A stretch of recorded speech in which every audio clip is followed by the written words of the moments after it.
First motivational speaker, the greatest motivational speaker అయిన శ్రీకృష్ణ పరమాత్మ ఏం చెప్పారు, అసలు సెన్సెస్ని ఎలా కంట్రోల్ చేసుకోవాలి, మైండ్ని ఎలా కంట్రోల్ చేసుకోవాలి అనే దాని గురించి మాట్లాడుకుందాం. అయితే ఆయన భగవద్గీతలో ఒక అద్భుతమైన శ్లోకం చెప్పారు. యదా సంహరతే ఛాయం కూర్మోగానివ సర్వసహ ఇంద్రియానిం ఇంద్రియాదేభ్య తస్య ప్రజ్ఞా ప్రతిష్ఠిత.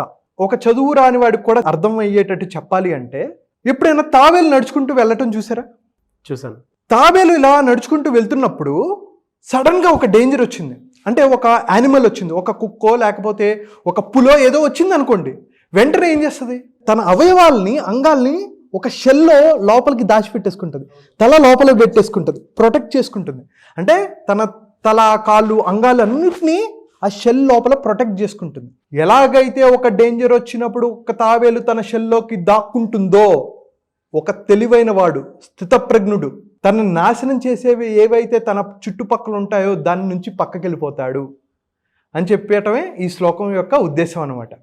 సో మనం ఏం చేస్తున్నాం అండి, ఏవైతే చూడకూడదో వాటిని చూస్తున్నాం, ఏవైతే తినకూడదో దాన్ని తింటున్నాం, ఏవైతే వినకూడదో వాటిని వింటున్నాం, ఏవైతే టచ్ చేయకూడదో, ఎవరితో అయితే ఉండకూడదో వాళ్ళతో మనం ఉండి ఇలా మన సెన్సెస్ని బానిసైపోతున్నాం.